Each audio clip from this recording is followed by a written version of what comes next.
welcome to basically what's usually Holy Babble. Today it's maybe more just babble or more about culture. I've been doing some Netflix blogs lately. This one's about the Netflix movie called Don't Pick Up the Phone. This is basically about this story happened back in 2004, and it was basically about the guy who was calling around McDonald's claiming to be a police officer and telling them that one of their employees had stolen somebody's purse and that they need to do a strip search on that employee. And I thought it was so strange because if somebody who's in your restaurant claims that they had a purse stolen, you would think that the woman who had the purse stolen would go to the manager and say, hey, this person I believe stole my purse. They wouldn't just leave quietly and go to the police. And you never see their face. They never told the manager. And so this guy just happened. And then it turns out we found out this guy was doing this back in 1998 too. But the main case that most people around the world heard about was about this white teenager somewhere, I don't know if it was Wichita, Kansas, somewhere up there up north, and at the McDonald's. And the caller claims she's the police and tells the manager, she's stolen something. We need you to do a strip search because otherwise, if we have to come up there, we'll just arrest you.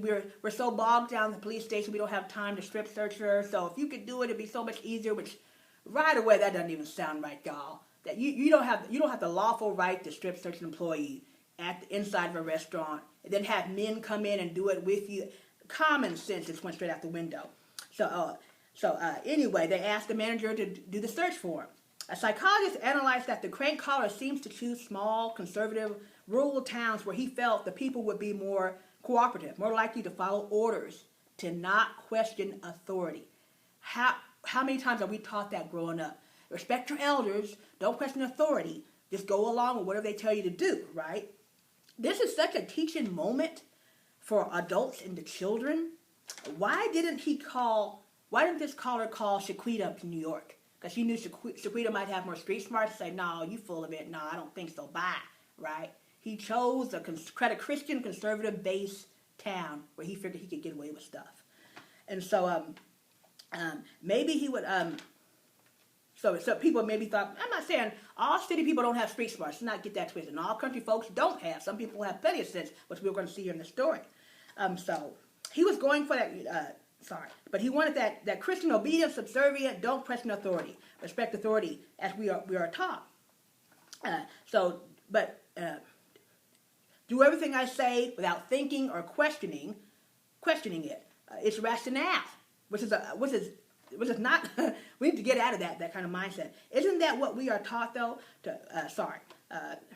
But I think it's interesting. There is no what if they ask me to do something that is inappropriate or illegal. This authority figure. Every authority figure or elder's instruction is not always coming from a pure place. Just because you're their elder, because you're a pastor, you're a police officer, your teacher, maybe even a family friend, a family member. One of the psychologists theorized that no one thinks that they would be fooled by this prank caller, but more than likely you would.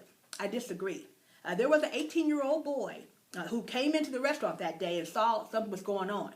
And so when he got on the phone with the caller, the girl was being strip searched in the office, when he got on the phone with the so-called police officer, he knew right away this was some BS, right? He said, why don't we call the real police and see what they say? And what happened? The prank caller hung up, and nothing ever came of it, right? This is an 18-year-old boy. Don't forget, the caller originally calls the manager. I want the manager of the store because this girl is stealing something. The manager has no comment. You can say, oh, she was stressed out. No. Okay. When the caller has the person being strip searched do jumping jacks, bend over, shake around like this, then has you do sexual acts on her, and you claim this is because we're going to make sure she's not stealing money. Right away you lost me, honey.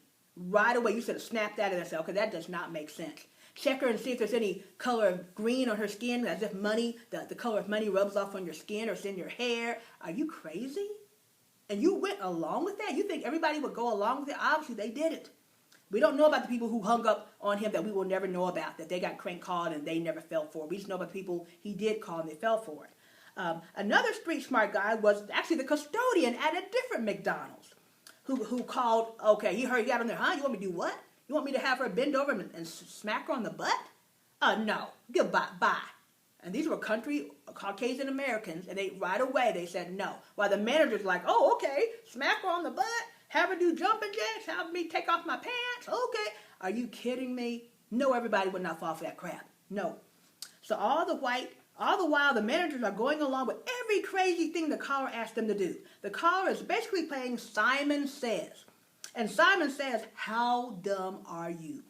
Simon's basically saying, how much can I make you do before you snap out of this? Maybe the game for Simon is, gee, how long will it take for somebody to figure out I'm bullcorning them? And that's how you win the game with him. Who's to say he's got a little mind game going where, no, he wants you to win the game by saying, no, you're full of crap, goodbye. Or the game is, no, let me see how much stupid stuff I can get you to do, and you're gullible enough to do it. That could be his game too. We don't know which side of that he was at. So how dumb, maybe somewhere in his life he realized, maybe the caller realized how gullible people were and decided in a perverted way, unfortunately, to take advantage of those people. That he saw, God, this is so easy. I like this person. She believed me? Wow, what else can I do? What a shame he did that. That's how it was. Maybe it was supposed to be one of those jokes that escalated when he saw that he really did have power over those people. Maybe he did this one time and it was something else. It didn't go that far. He was like, wow, they believed it.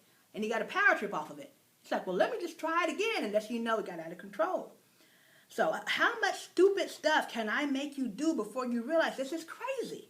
Apparently, there was an unlimited amount of things these people would do. Where is your common sense? These managers, and what's crazy about this, like no common sense. Some of these managers who did these acts against their employee end up going to jail. And some of them have to register as sex offenders because they basically molested this person. They assaulted these women. And some of them, the victims were male. And they had a female manager assault the male victim, claiming that this is all normal because we think this person stole some money. Honey, something is mentally wrong if you think as long as it's an authority figure that I'm supposed to smack this person on the butt and have them do this, do sexual acts. And this is supposed to help you deter whether she stole money or not, and you don't see anything wrong with that. Come on now. But some of these people actually went to jail and have a record.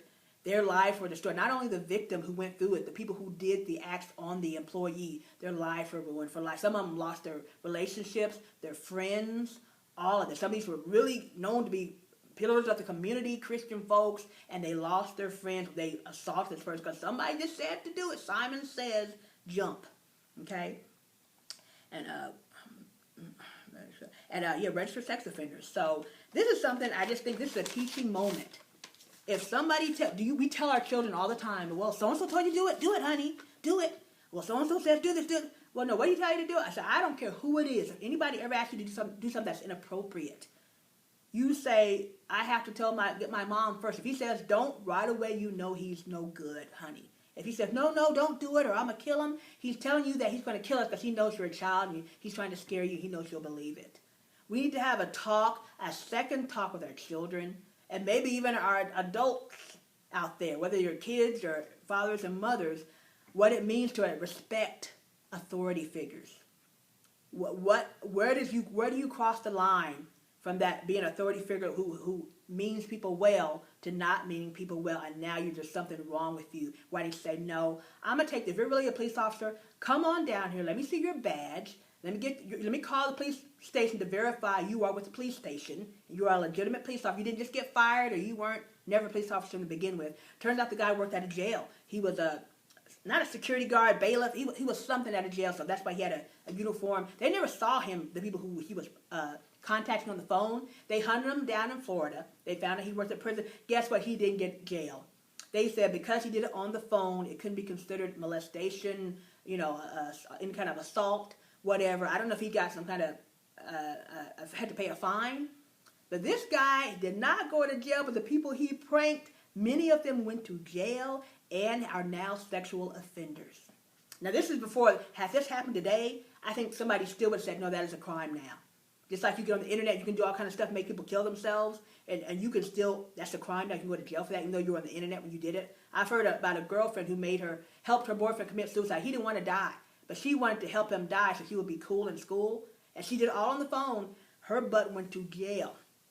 she went to jail. And she was a nice looking kind of blonde haired, blue eyed girl. That was what made it even more surprising. She went to jail over that because he killed himself. And he tried to back out. She goes, no, kill yourself, do it. She went to jail and it was done through the phone. But this happened so many years back where it wasn't seen as a crime because it's over the phone now. But we need to have another talk with your friends, family about what it means to respect authority figures. You say yes, sir, no, sir, or thank you, or no, thank you.